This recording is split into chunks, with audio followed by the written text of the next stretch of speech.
The British made us tea drinkers because they grew too much tea and they couldn't consume it themselves. So the tea board actually minuted. So first they fed it to us and he said, bleh.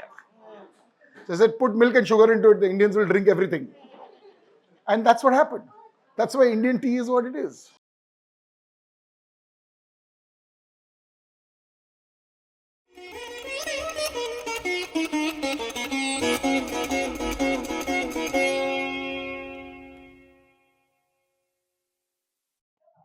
It's absolutely fabulous to be here with you all today.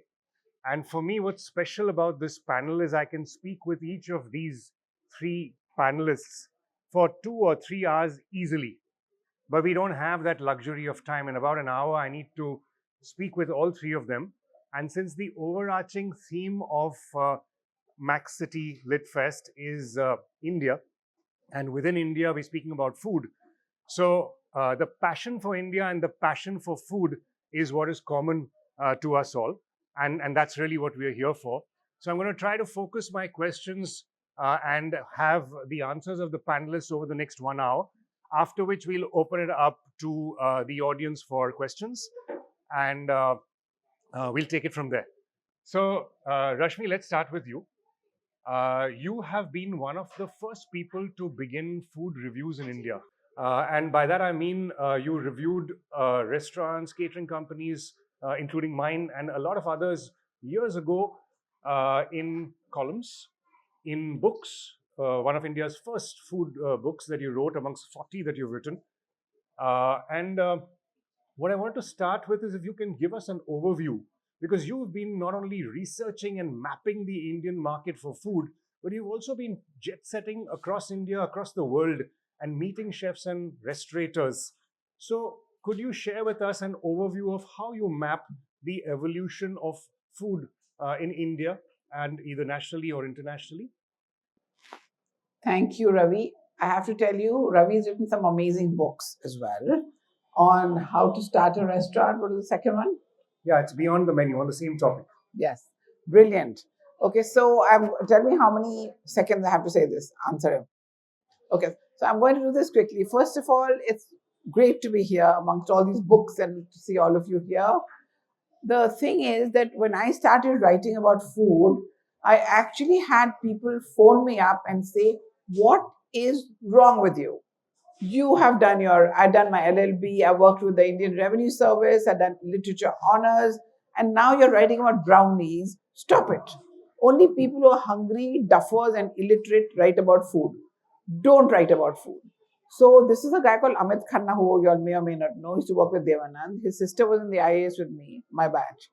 So I told him, I said, just get lost. I'll do what I want to do. I am like Columbus ka relative. I love exploring. And so I wrote India's first restaurant guide.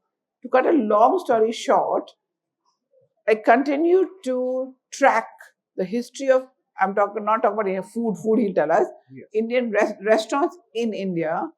From the time when I started writing, there were restaurants, either they were dhabas in Bombay and Irani cafes dhabas in Delhi, Irani cafes in Bombay, or five-star hotel restaurants. There was nothing in between. And then came along, of course, there was Copper Chimney, there was Gaylord, but Rahul Akerkar came around with this Indigo, and his first standalone restaurant, which kind of took on the five-star hotels in terms of quality and even price, It was lower, but still. So the history of Indian restaurants is very, very exciting because over the years, I've been asked questions again and again, has Indian food evolved?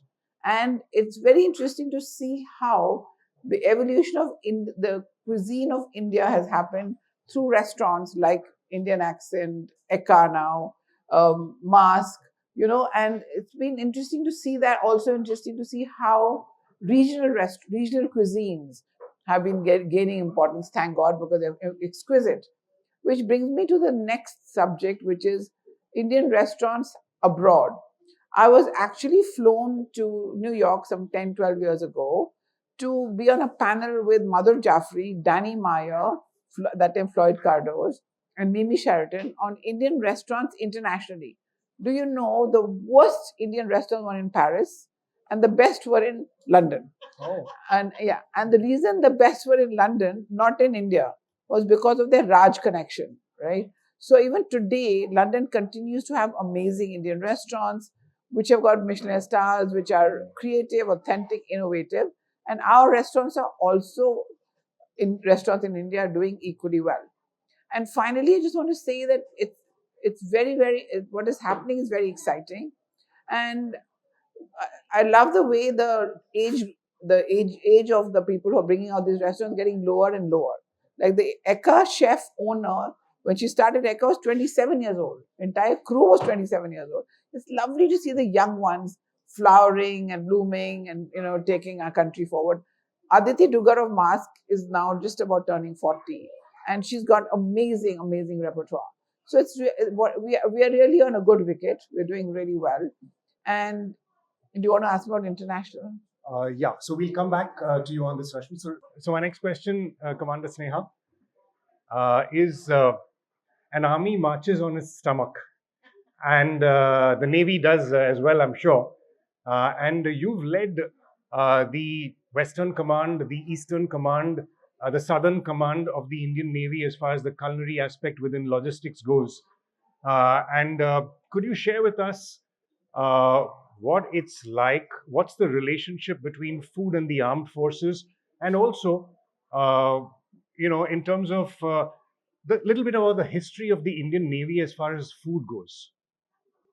Right, certainly. First of all, a very good evening to all of you. I am very honored, privileged to be here to represent the Indian Navy. Please. Army marches on stomach, Navy sails on stomach. Yes, very true that a soldier has to be fed. They do high physical activity in challenging situations. So, khana bahut zaruri hai, but food is beyond food when it comes to forces. It's like an emotion. In Navy, when we go on sailing, we are completely cut off from outside world. We have limited spaces, same people. So food has to be good. We have to put efforts to make our team feel that they're looked after, they have a family, it's a home away from home. Let me quote an example. We became Indian Navy in 1950. Usse pehle we were Royal Indian Navy. Just because of a food complaint, when a soldier was not happy, when a sailor was not happy with his food, that's how that mutiny had started. The slogan was no food, no work. That is the effect of food. And if we say, हम दिन में कितनी बार खाना खाते हैं, it's like a multiple event. In ship, if we see, we'll have a morning breakfast, then there's a stand easy, then there's a lunch, then there's a evening stand easy, then there's dinner. It's actually giving you a platform to meet people. It's like a platform for social interaction. And in high pressure places, it is important so that you get to meet someone, you get to talk someone, you have an opportunity to let it out. And अगर आपने ख्याल रखा खाना अच्छा है, he can look forward to that meal, so it goes a long way. And that's how food is related to morale. Okay. Thanks. And would you like to say about the history of food or something on the Indian Navy? So we are associated with British Navy because of our history with them, and we have taken a lot of customs traditions from them, whether it's our naval band or our naval messes or small things like the bugle or our mess etiquettes, usage of silver cutlery, serving by stewards. बहुत कुछ चीज़ें हमने उनसे carry forward करी है. And इसी चीज़ में you see our food traditions. Lot of things we are still doing it. Like for example, जब हम अपना मेन्यू बनाते हैं, you see Fridays हमेशा fish होती है. There are stories behind कि पहले सिर्फ Thursday fish होती थी तो वो Friday serve होती है. And the other story that Christians, they don't eat red meat, इसलिए उस दिन fish serve होती है. Or Tuesdays are only vegetarians. We only serve our favorite chole bhature or rajma chawal. That was because North Indians were, they were fasting or only eating vegetarian that time. And we have Saturdays biryanis because it used to be make and mend that day, so we wanted to avoid the wastage. We have some of our typical continental dishes, and favorite desserts, which you'll only get in Navy, whether it's diplomat pudding or Alaska delight or caramel custard. There's some things which are Navy can make a patent case theirs. It's different, and all of these special dishes, they trigger your memory. The naval mess food, it grows on you. It starts with acquaintance, then it's affinity, then it becomes affection, and then you see it's a life long association. आप किसी NDA वाले से पूछ लेना उसके लिए tipsy pudding कितना matter करता है, या आईएनए इंडियन नेवल एकेडमी वाले से पूछना कि उसके लिए आईएनए पुडिंग कितनी मैटर करती है, कोल्ड कॉफी क्या मैटर करती है. It'll bring all those memories back to them. Thanks. Thank you. Kurush, now your turn. Kurush is, I think, one of the, he may be present on social media, but I think one of the most respected people that I've seen being listened to by the senior most chefs. So whenever we are in any chef's forum, the senior most chefs are listening to him with rapt attention because they want to understand their ingredients better. Because the more you understand your ingredients and the history of those ingredients, then you can cook better. So Kurush, let's start with ingredients. If you could please share, what ingredients we've sort of brought into India that we've adopted, and some ingredients that we've gifted or given out to the world. So this is a pretty simple thing, Ravi. Thank you for that introduction and for flattering me so much. I'm very worried now. What you got to understand about Indian food is that most common Indian foods and beverages are not Indian. Tea and coffee are not Indian. Aloo parathas, not Indian. Samosas, definitely not Indian. Jalebis, not Indian. The list is bloody endless. So, potatoes, tomatoes, chilies, not Indian. Papaya, guava, pineapple, sitafal, ramphal, not Indian. Bananas, Indian. But the banana we eat was developed in England, grown in the West Indies. We brought it back and that's what we're eating, and not the 300 varieties of Indian bananas. We are a very funny people, It's not just like that people say that India is not for beginners. India is definitely not for beginners. We do some crazy shit, okay? And why we do what we do, there's no method in the madness. We gave spices to the world. The word spices is thanks to a special register of taxes at Alexandria, where all the goods that went up from the Indo-Roman, Indo-Greco-Egyptian trade up the Red Sea, overland to Alexandria or to Acre, and then was taxed before it entered the Mediterranean. Peppercorns from Kerala were being eaten at Hadrian's Wall by common legionaries. That's how far our food went. In 1213 AD, my very good friend Ramesses II, the bull against Ethiopia, died after a 60-plus year reign. They filled out his skeleton with nice-smelling things. After they mummified his body, it doesn't smell so great. And then because your nose collapses when they mummify you, they filled it up with peppercorns and wax. So in the 13th century BC, somebody was exporting peppercorns from Kerala by sea. So that's how old the story is. Cinnamon zelanicum from Sri Lanka and cinnamon chinense from India, again, which is basically acacia bark, again going to the Mediterranean by about 1100 BC, if not earlier. So there's a lot of stuff that we've sent out. There's a lot of stuff that we've taken in. I regularly get people saying, oh, I don't eat potatoes, because they're not Indian. I eat sweet potato. Not Indian either. It came from the opposite direction via the Philippines, from South America. The Spanish brought it to the Philippines, and that's how it came to India. Sir, I am from Jammu. Our traditional food is rajma chawal. I'm like, yeah, but that tradition is not even 150 years old, because the French brought rajma from Mexico via Pondicherry to the mountains. Yeah. So the cassoulet soup that we go on and on about that the French have with those beautiful white beans, that's just white rajma. You get tons of it in Himachal and Uttaranchal.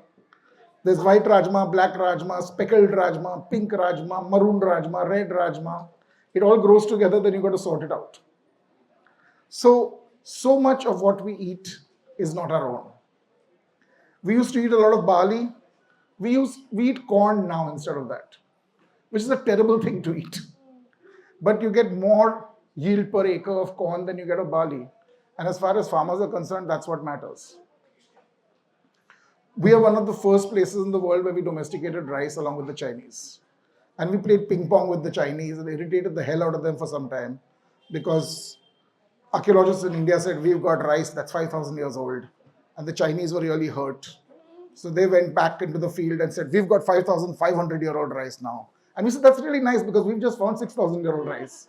And we did this a couple of times. Now the Chinese have 11,000-year-old rice. And we said, ठीक है. Yours. Okay? So there's a lot of stuff that is not ours. There's a lot of stuff that's ours. There's a lot of stuff that we've lost on the way, which is worse than what we've taken and what we've given. So the number one heat-giving spices, apart from peppercorns that grow only in restricted areas, was long pepper, Piper longum, Lindy pipli. It grows wild in Mahim Nature Park, but we don't eat it. Trifle, again something that we don't eat. Great to cook dal with because you don't get gas. The Portuguese-inspired Goans cook all their dals with trifle because it doesn't give them gas. Chemen, dal curry men, and no gas men. So much that we've gained, so much that we've given, so much that we've lost. That's our food. I want to ask him how he remembers all this. He's amazing, really amazing. Wow. So Rashmi, back to you and back to where we left off.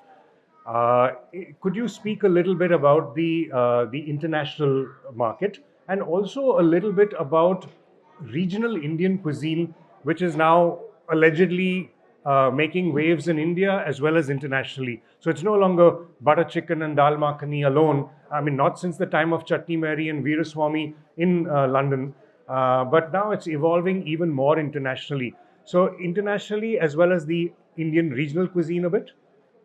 First of all, after studying, the Indian market, the Indian restaurants, and also I've been chairperson of my region of the world's 50 best restaurant academy out of London for 17 years.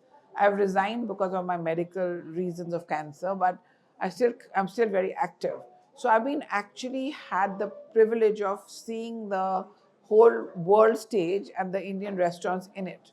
Now, to begin quickly about the perception of Indian cuisine, first of all, there's no such thing as Indian cuisine, and I'm sure you'll agree with me. It's the cuisine of India, right? But people always think it is tandoori chicken or naan or butter chicken, right? It's like people think of Italian food as pizza and pasta, whereas actually it's the food of Campania, and our butter chicken and all is not the food of India. It's from one, yeah. But the story goes that they found when Neil Armstrong went on the moon, he found a Sardarji sitting over there selling tandoori chicken. So he said, Sardarji, when did you come here? He said, Arre, partition ho gayi, aise the aa gaye. So I'm Punjabi. I'm married to Sardarji. So the whole thing is we're very entrepreneurial. We go all over the place setting up, but that is not the cuisine of India. Okay, that's only of the Punjab. So, but to come back to his question, and again I'm saying I feel it's very tame, my answer, compared to his exciting version of of our Indian food internationally. So our restaurants are actually now making waves on the international gourmet map, which is great. Restaurants in India, okay, like the first one to do so actually about 20 years ago when I was chairperson of India was actually Bukhara. Bukhara is a restaurant which was on the world's 50 best list at number 49. And this is a restaurant which has the same menu when it started, where they don't give you cutlery, they give you a bib and you sit in a backless stool and they charge you a bomb. Okay, like 1,000 rupees for a naan or something. Bill Clinton is eating there, blah blah, and they haven't changed the menu till now, which is a good thing.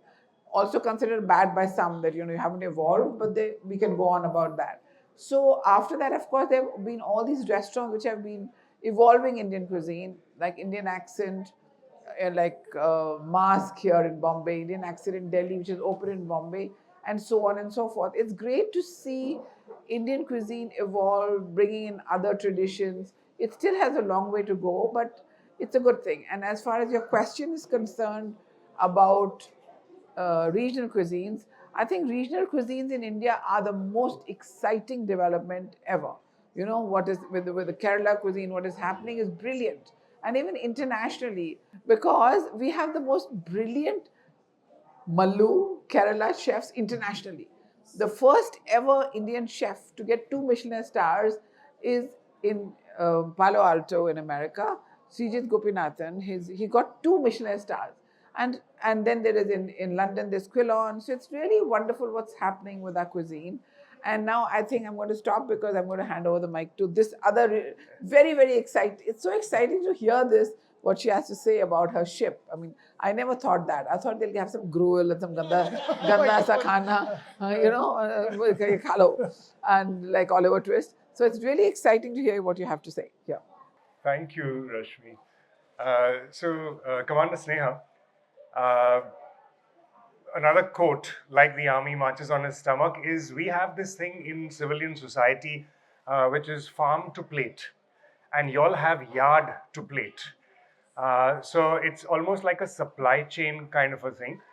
Could you tell us about the rations of the Indian Navy, and also in context with what I asked Rashmi as well, in terms of what is the presence of regional Indian cuisine on your menu? I'll start with yard to plate. Yes. So we have something called base victualling yard. Sorry? Base victualling yard. Okay. So I'll give you example of, we have our own base victualling yard in Kulaba in Mumbai.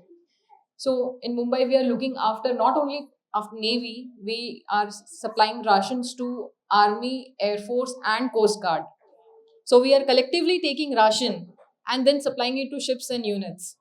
At a unit level, like for example, I'm posted on board, I'll have to make my own ration demand. My ration demand will be based on how many people I have, my strength, मेरे deployment days कितने हैं, मेरे पास storing capacity कितनी है, and then उसमें I will have to divide between fresh, canned, dry, and then the demand goes to BVR and that's how they supply it to us.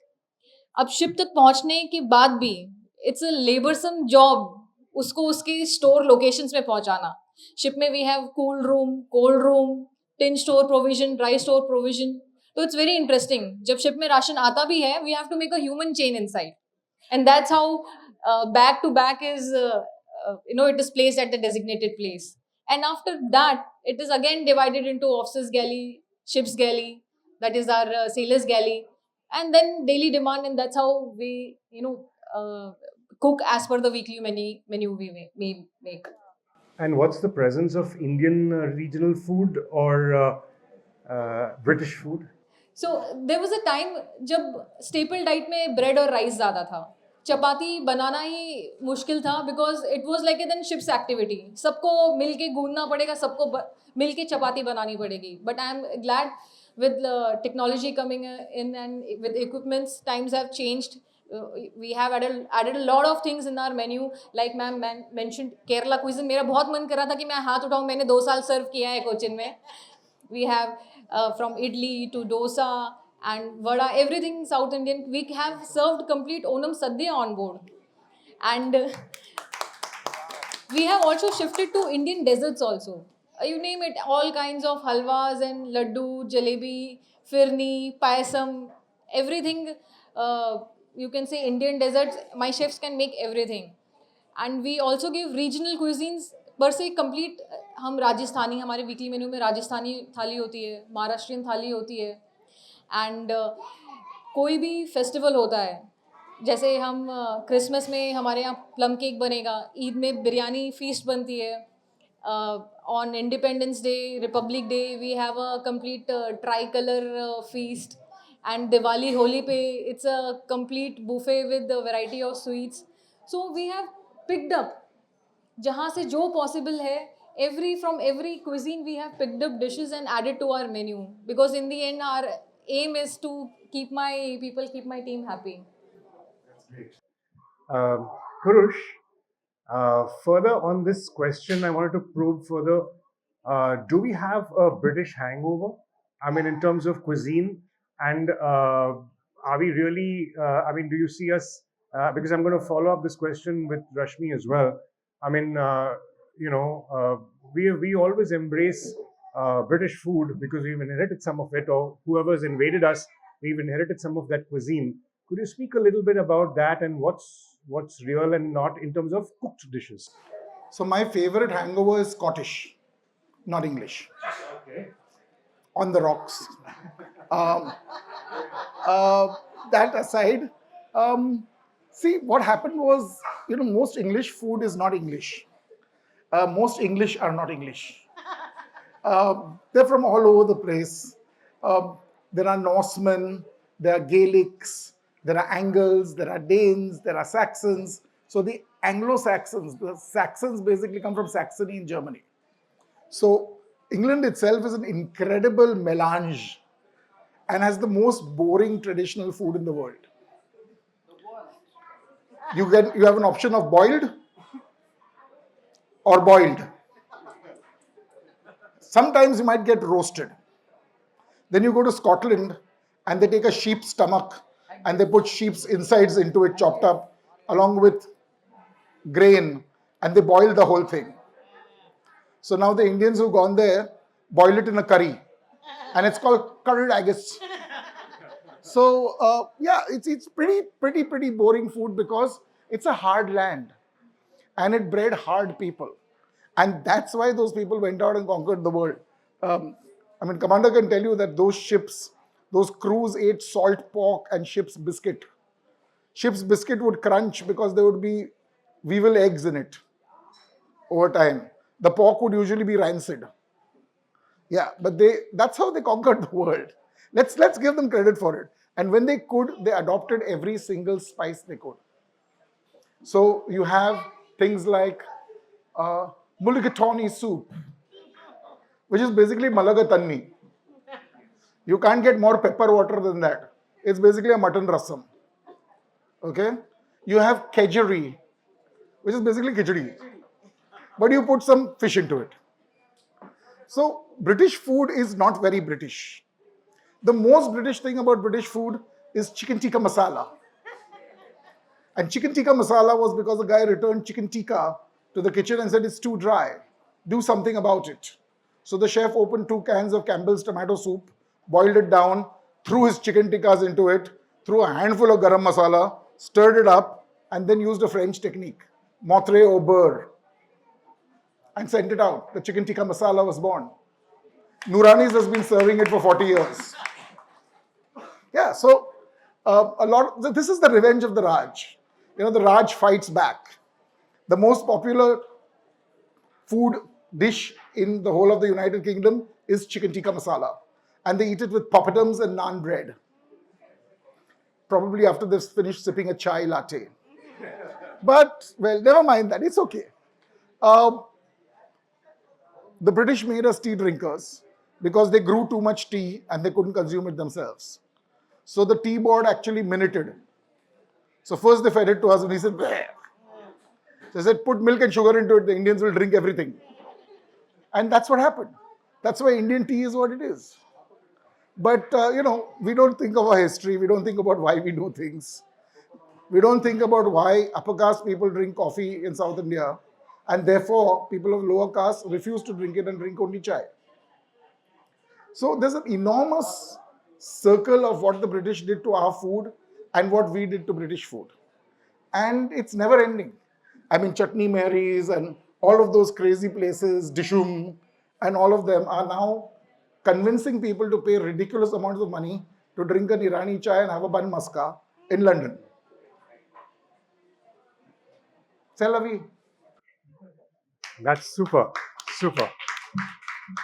But Rashmi, taking forward from Kurush's point, uh, see, what I understand in the food business is that if there's a sucker willing to pay money, if you call them a sucker, and they're given something which they feel is traditional. I won't use the word authentic because Dansak in his home may be different from Dansak in my home.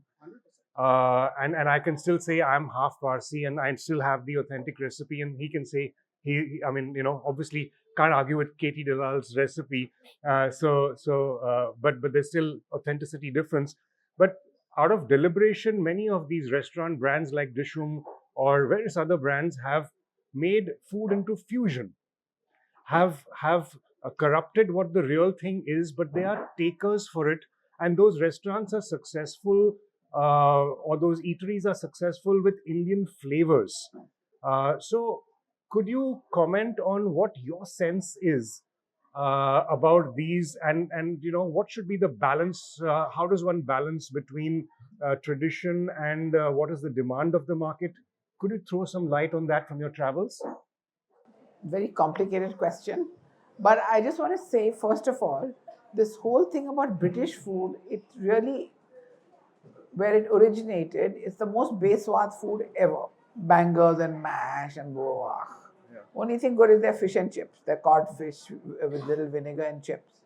But we can't say that anymore about London at all, because London has become a very, very exciting international global food scene with the great chefs over there setting up their restaurants, and it's become at the crossroads of the world. So it's got a great restaurant scene. And the thing is, as far as like, I actually did a television show with Gordon Ramsay. It was called Great Escapes. I made him eat vegetarian food. He didn't want to eat vegetarian food. It was all aired on Channel 4. I told him, and they paid me thousands of pounds to be rude to him. I told him, I said, in India, we don't have vegetarian, non-vegetarian food. We have three types. Sattvic, which is pure, which is fruits, vegetables. Rajasvic, which is energy-giving, which is root vegetables and seafood. And Tamasic, which is hellish, which is what you eat. That's why you got such a bad temper. So he said, what do you mean? I said, you eat all this organ meat, and he's going to kill me, Kurush. And that's why I got a bad temper. I sent him off to learn vegetarian cooking from Jaggi Vasudev, who I happen to know somewhat well. And Jaggi Vasudev on his Harley Davidson took him around and taught him to cook vegetarian. When Gordon Ramsay came back to Bombay, I set up a challenge for him. Invited 20 of my guests, one Maharaja, one this one that one. Gordon Ramsay got into a fight with Hemant Oberoi and didn't make anything vegetarian, and Hemant had to do it. But anyways, to come back to the cuisine of London, the food which is served in London. So, like, there is, of course, Gordon Ramsay's restaurants. Some of them are really bad and some of them are really good. But what he said about Chutney Mary and Dishum and all, I wrote a whole article. I called it Curry in the Crown, because it was like we were just got back to them with our chicken tikka masala and whatever, and we were conquered their palates and actually attract the whole history of Indian cuisine, or cuisine of India in the UK, what they call Balti cuisine, which is actually the Bangladeshis and the Pakistanis. And they all wanted, after having their pint of beer, to have all these spicy dishes, right? And then slowly, of course, because of the Raj connection, all our dishes and our cuisine started entering there. And he's absolutely right about Dishum charging a bomb. There's Gymkhana, which got a star. There's BB's, which is really, really good, which is also got a star. So Indian restaurants have definitely taken the the level higher over there, which is a great thing. And London, thankfully, is no more all blah blah shepherd's pie and all those gloopy, glotty, horrible things. Doing some amazing Yeah, Asma Darjeeling doing great stuff with her. So there are a lot of them doing a lot of good stuff from India. But I'm going to hand over the phone to this exciting young lady. Not phone, the mic. Yeah. So so before I come to Commander Sneha again, I'd just like a sort of a little bit of a question with Kurush, because it's going to be linked to what I'm going to be asking Commander Sneha. So Kurush, could you tell me, you had some thoughts during our discussion about service kitchens And also, if you could tell me, what is this continental cuisine? We've been speaking about for years, we've been speaking about continental cuisine. So could you start with continental cuisine and then speak about service kitchens? Sure. But I'm going to tell you something else first. You heard about this fusion food that was just discussed? Confusion. That's the origin of the term fusion, confusion. It's not about fusing anything together. It's just about confusing the hell out of people. It's great fun. I once met a young chef from Birmingham who was on holiday, and I happened to be excavating in his village north of Bombay. And he was shocked to find an archaeologist there and who knew about food. And he said, one of my top dishes is dhansak that I sell over there. But I'd never have the guts to feed it to you. Says, that's ridiculous, yeah? Every house has a different dhansak, like Ravi was saying. And says, no, it's not about different. So, when we started cooking this in the UK, we didn't get red pumpkin and we didn't get brinjals of the kind we wanted. So you got to bulk up the dal, right, with veggies. So they would use tinned pineapple. Now, yuck or not, one man's poison, another man's pleasure, and that kind of thing. So he says, it'll never taste familiar to you. And if I make the right kind of dhansak, the one time I did, everybody sent it back to the kitchen saying something's wrong with the chef today. So he's saying, those days have went. We are now stuck with whatever fusion we've got. Coming back to Continental. Continental is this amazing cuisine which does not exist on the European continent. It only exists in India. It's in the services, the clubs, and the very posh Parsis who eat continental food. So, their idea of a baked dish is the bechamel with cheese, where a good Parsi lady will always say, Dikra, there is nothing like too much cheese. Put dil se. So half the sauce is cheese. And cheese is only Amul. Because if you dare to put a real cheese inside, they'll tell you, what cheese had gone bad. So that's continental. It's the club sandwiches, the mayo and celery sandwiches, it's the cutlets and the caramel custards and all of these little things that are put together, which are so much fun and which were basically made to keep the British happy by Indian cooks making Indo-British food. No Russian has ever been harmed by a Russian salad or a Russian cutlet. In fact, most of them haven't heard of it. So it took me a lot of time to figure out why Russian patties, Russian cutlet, and Russian salad are called Russian. Because they're white. You see, and Russia is imaginarily completely covered in snow 365 days of the year, everywhere, in the minds of Indian cooks. So if it's white, it's Russian. Serious, I kid you not. And yeah, that's how continental works. And I love this cuisine. It's supposed to represent Europe. And nobody in Europe has ever heard of it. That's true. I just want to say, something. I just want to say something. When I wrote India's first ever restaurant guide, okay, when we got the cuisines, it was a very amateurish thing, but it remained on the national bestseller list because there was no internet. That's why. We were in it. But the thing is, at that time also we had to define the cuisine. So continental was a big one, right? So I kept fighting with the publisher saying we should call it European. Why continental? Nobody understands. It's continental. So we kept it continental. He's absolutely right. Nobody goes to a restaurant and says, I want European food. Yeah, exactly. Conti kya hai menu pe Conti? Yeah, absolutely. Yeah, that's what we all referred. In fact, even in catering college, that was a terminology used, which was a surprise because when we went out into the industry, they said, what are you talking about? But they did have something called a continental breakfast even in hotels. So quite a few of these phrases were sort of adapted, and we were trained in that. Unfortunately, you have a British breakfast without eggs. It's a continental breakfast. Yes. If you put croissants instead of any other bread, it's a French breakfast. Right. That's how the five-star hotel works. No, then it took people like you and Rashmi to help us unlearn what we had wrongly learned. Yeah. Okay. So, Commander Sneha, coming to you, I wanted to understand what is your training like in your training center for people who are cooking. They could be cooking on a submarine, as Kurush and I were speaking about excitedly, how must it be? What must it be like? I've been to the INS Hamla. I've been on board the ships, and I know what a tight galley they have. And how do you train? What is the curriculum like? Is it about nutrition, as you said? The armed forces need that, or is it about space management? And could you share a bit about the training center and the curriculum and how you teach? You asked too many questions altogether, but I'll try to answer it. But I'm glad you didn't ask about Continental. Something I have learned in college and done in services, and now getting to know it does not exist. But we are very good at making this continental food. We have our base called INS Hamla. So we have Joint Services Training Institute over there. हमारा sister services में friendly competition चलता रहता है, भले वो naval band के ऊपर हो, मार्चिंग के ऊपर हो, या फिर स्पोर्ट्स के ऊपर हो, खाने में. बट खाना इज वन थिंग जहां आई कैन प्राउडली से कि नेवी इज वे है. So this is the reason this joint service training institute, it has been opened with Navy in INS Hamla. Now we not only train our naval chefs, but we are also training Army, Air Force, Coast Guard, and our own friendly foreign countries.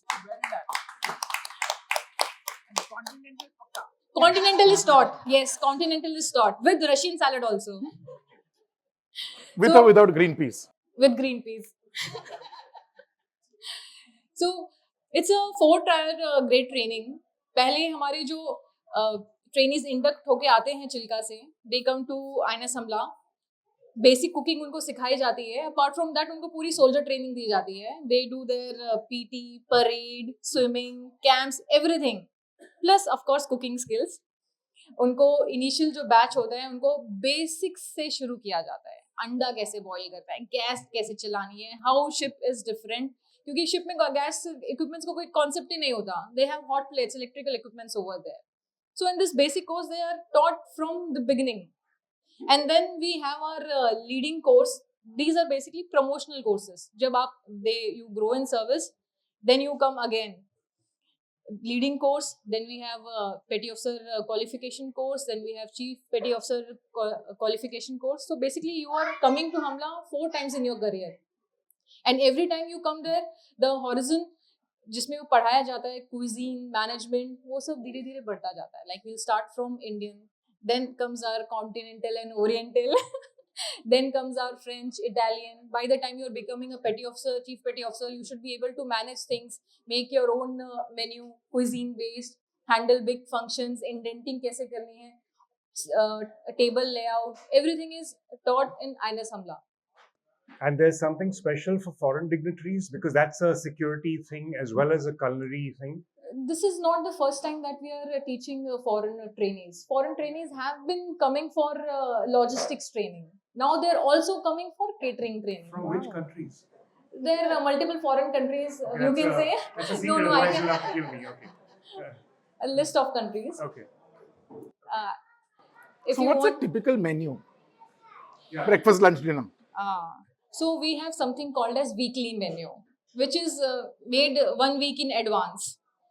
So अब ये weekly menu जब बनाते हैं तो I have to keep in mind कि मेरी strength क्या है. If I am making for a ship, मेरे शिप का पूरा प्रोग्राम क्या है, उसमें क्या क्या एक्टिविटी इवोल्यूशन आने वाले हैं, मेरे पास राशन में फ्रेश कितना, कौन सा है, ड्राई कौन सा है, अवेलेबिलिटी क्या है, कोई स्पेशल ओकेजन आने वाला है.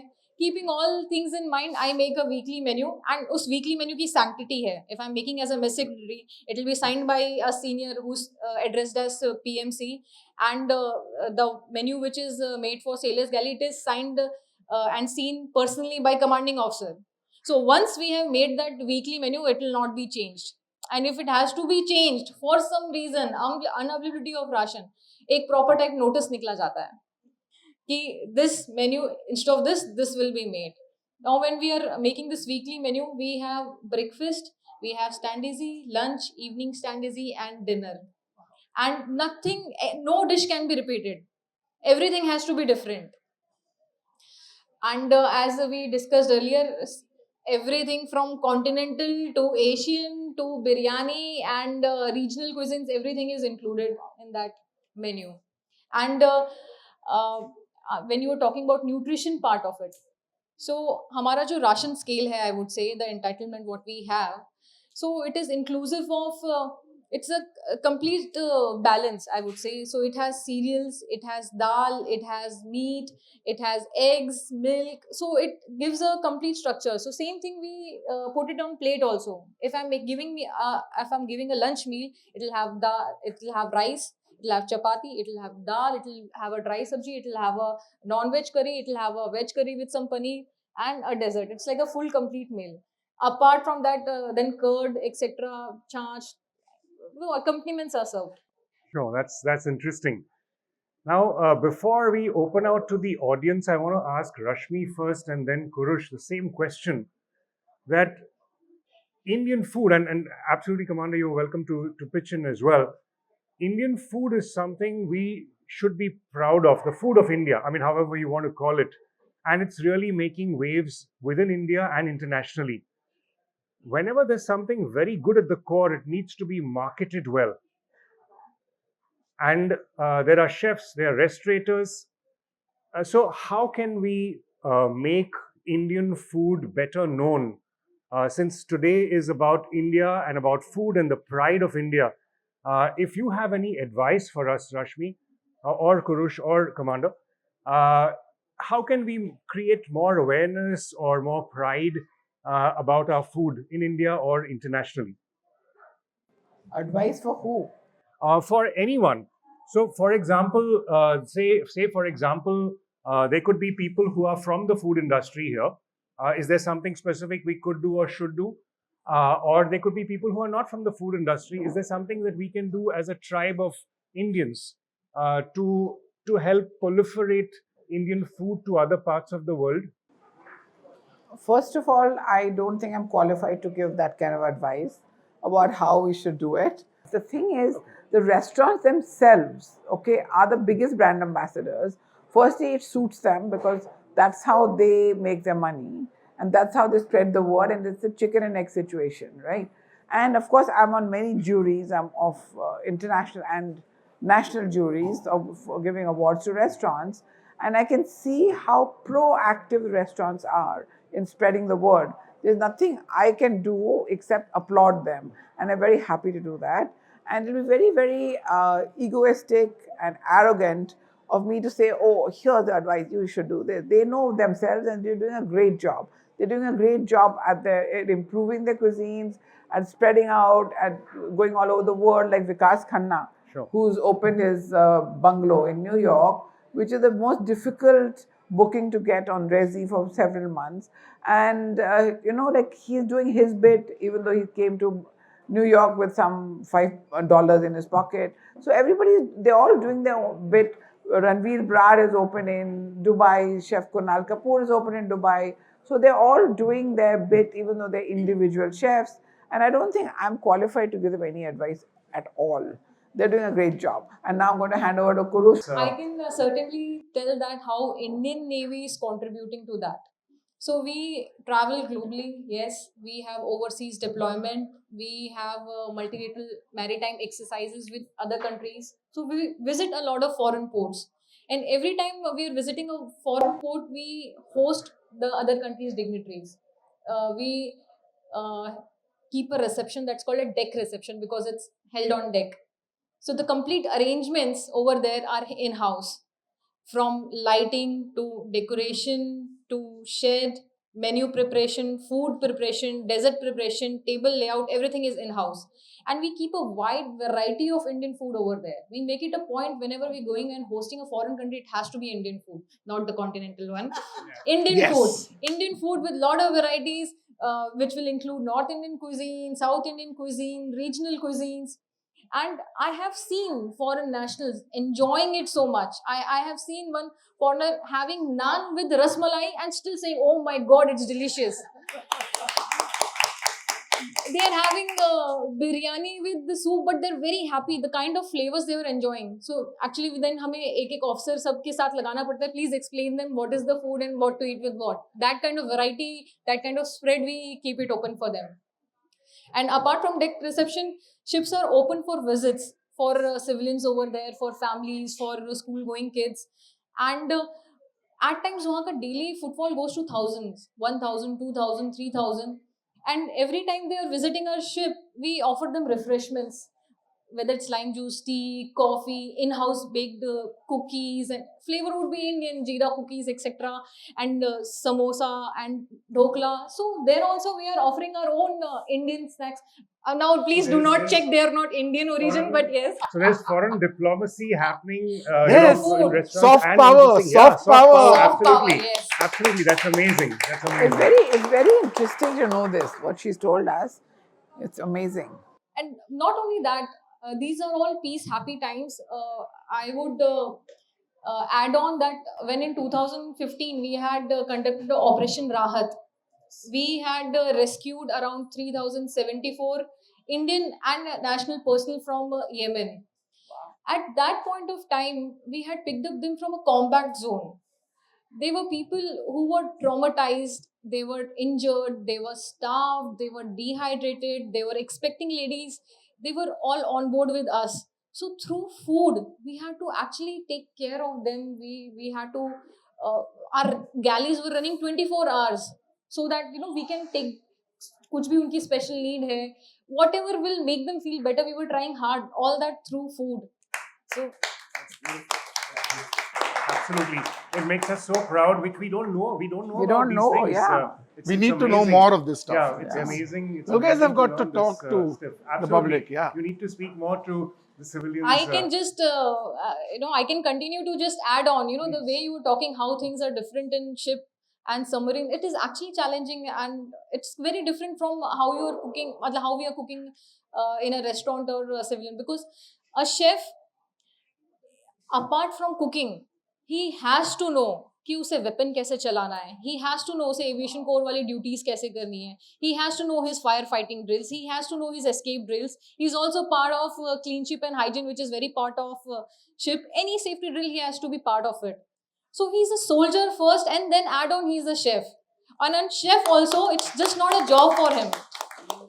He has to have passion for it, because he has to, जब सी रफ होता है, बहुत ज़्यादा रोलिंग पिचिंग होती है, आप खड़े भी नहीं हो सकते हो, पर वो शेफ के पास ऑप्शन नहीं होता है. पूरा शिप वहाँ पे, मतलब nausea and puking becomes very common. एलेवे में बकेट्स रखी होती हैं वहाँ पे. तो you are so dehydrated and you are so tired, but everyone has to do their duty, including the chefs. The chef has to ensure कि गैली running होनी चाहिए, खाना तो बनना ही है. So it is very difficult. In fact, safety, हमारा पूरा safety stand down, and we have a complete policy on safety which teaches you कि पर्सनल सेफ्टी कैसे करनी है, गैली की सेफ्टी कैसे करनी है, शिप सेफ्टी कैसे करनी है. वहाँ पे यू हैव हॉट प्लेट्स, खाना हॉट प्लेट्स पे बनता है. There is no gas system over there. उसके अकॉर्डिंगली वेसल्स होते हैं. तो जब शिप हिल रहा है तो there so much of chances कि वो डेफिनेटली गिरेगा ही. वहाँ पे हमें सेफ्टी बार्स लगाने होते हैं सो दैट वो नीचे ना आ जाए. सेफ्टी चेन्स होती हैं. My God.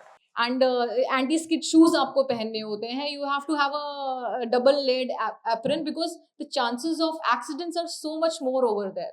True. And submarines are even more difficult because वहाँ पे space issues are more than ships.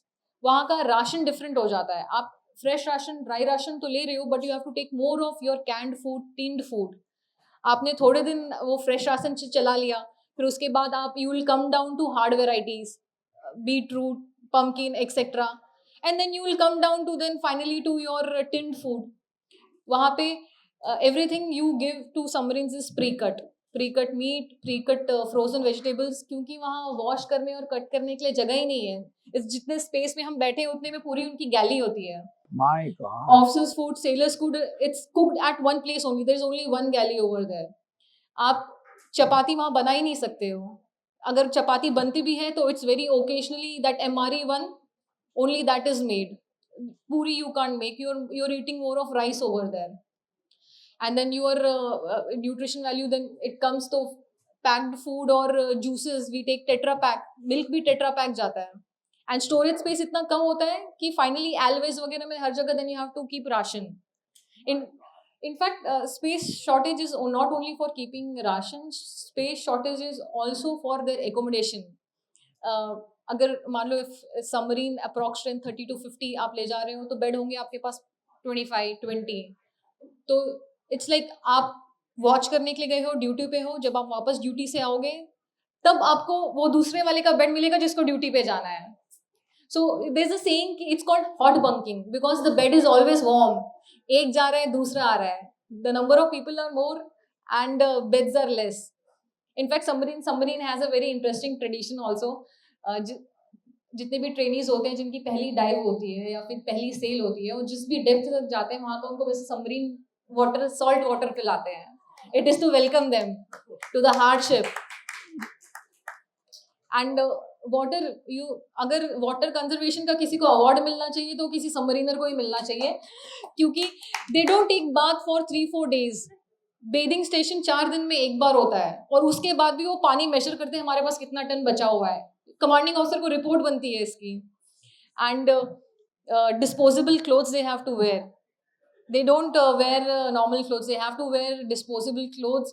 आप अपनी belongings ज़्यादा लेके जा नहीं सकते हो क्योंकि आपके पास सामान रखने की जगह नहीं है वहाँ पे. So challenges are a lot. Ship, submarine, both I would say. My God. That's amazing. That's Amazing. absolutely amazing. Amazing. We're really fortunate to have such insights, because otherwise, No, we never had know. this not been through the Indian Navy, we wouldn't have had access to you and to this understanding. Yeah. So thanks for sharing. Kurush, any last final thoughts before we open it out to the audience? Okay, so everybody's okay with 2 or 3 hours, no? Okay, so last thoughts. When I was growing up, and when Rashmi was writing about food, there were either tiny little places or 5-star places. There was very little in between. Very little. There was some good Chinese, and there was one odd Gaylord idhar-udhar. Today, the 5-star food in Bombay and the rest of the country is plummeting down at a rate that is phenomenal. And one of the reasons for this is that, and I'm sorry to say this, all 5-star hotels are now using pre-packaged gravies.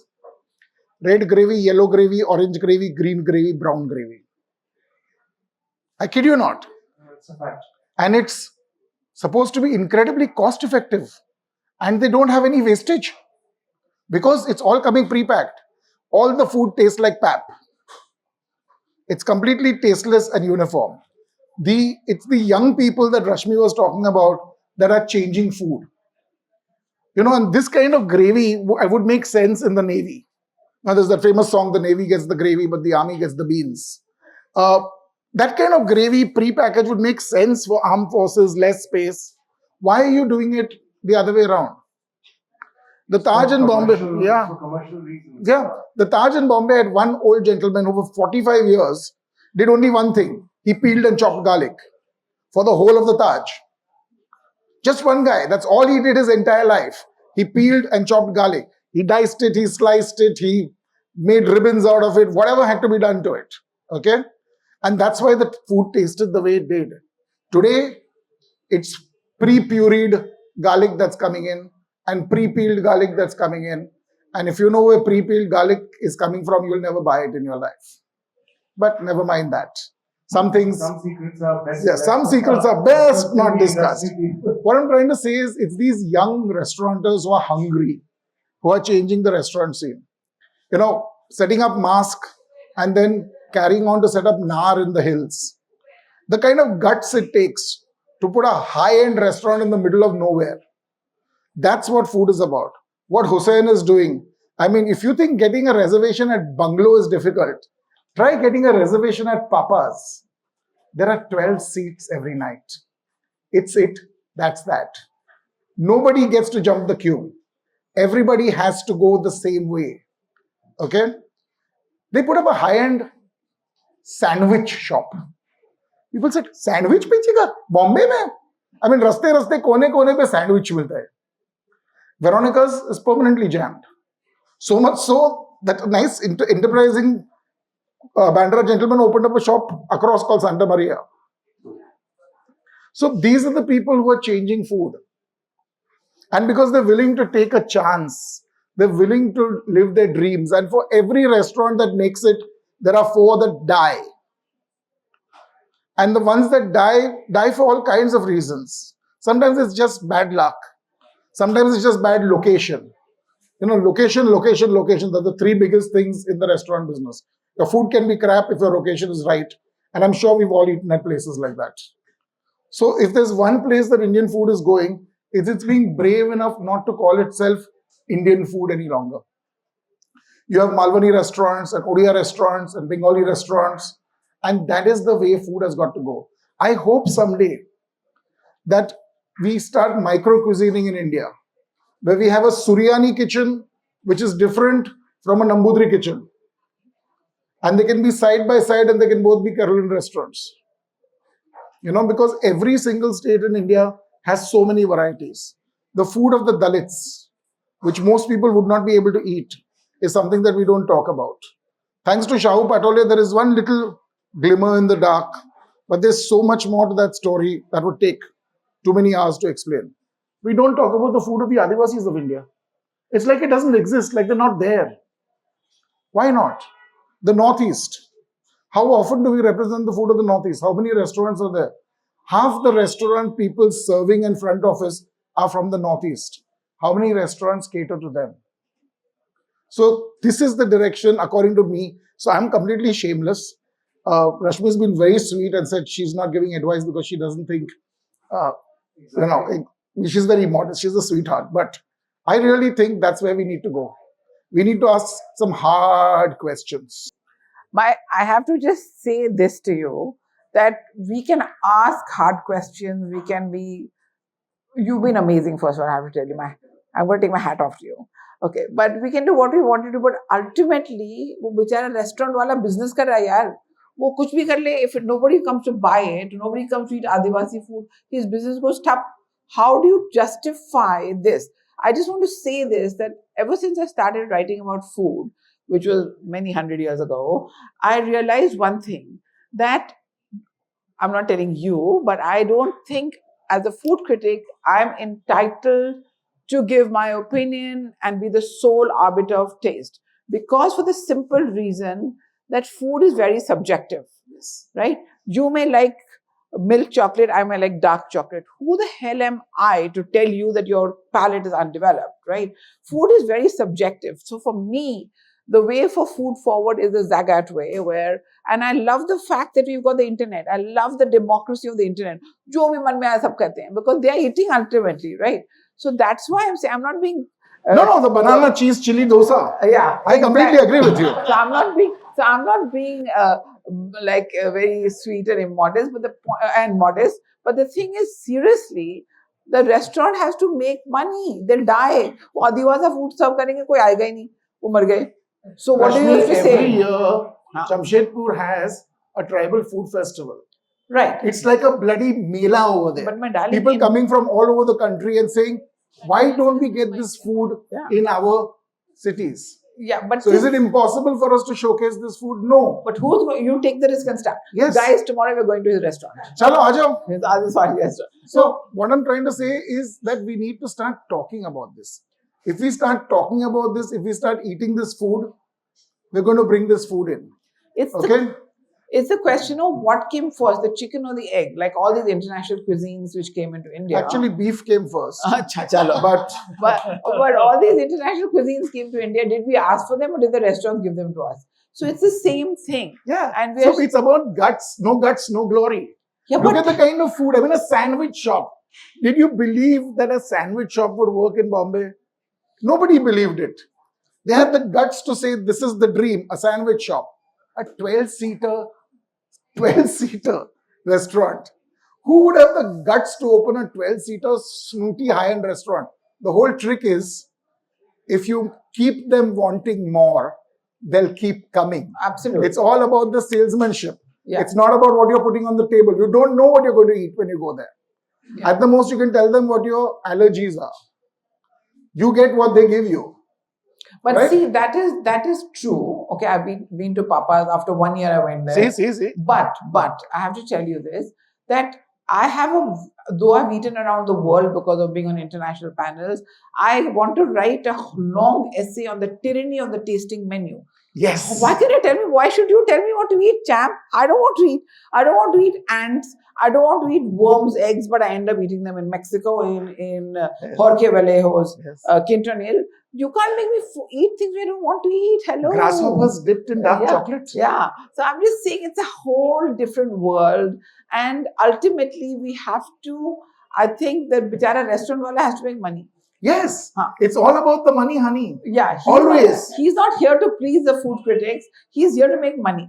It's like this. A food critic, I realized this long back, a food critic might say, oh, those third-rate multi-cuisine restaurants, what's the point and all that, Chinese, Indian, Continental. Mughlai Continental.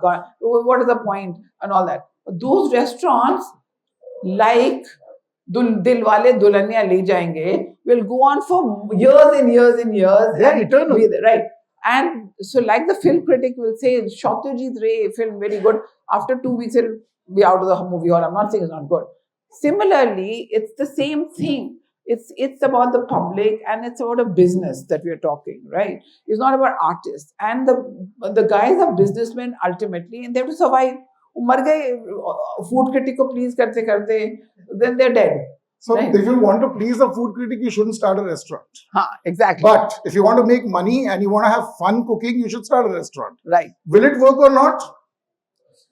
Kismet. Okay. But we are all witnessing remember starting. this. Everybody wants something new. We are human beings. We suffer from a critical illness called neophilia. We want new. We will not all wear grey pants and grey shirts all our lives. Okay, though it would make it easy to pick up clothes from the cupboard in the morning if you had 4 grey pants and 4 grey shirts. Right? We want different clothes. We want different shoes. We want different accessories. We want different jewelry. We want different cars. We want different books. Otherwise, there'd be no bookstores. We want new. So there is a lot of new that we aren't doing. Instead of rehashing the same old, be gutsy enough to do something new. That's my advice. That's fantastic, and that leads me to, before I open it out to the audience, that leads me to remind you that since we've had the stalwarts speaking about finally it's a business, if you want to know how to run a restaurant, my book is available here. It's called Beyond the Menu. And if you want to know the kind of restaurants that I've started, there's Olive Bar and Kitchen, there's Izumi, and I also worked for a long time with Swati Snacks. So if you like any of these brands and you think it would be of use, you can browse through my book.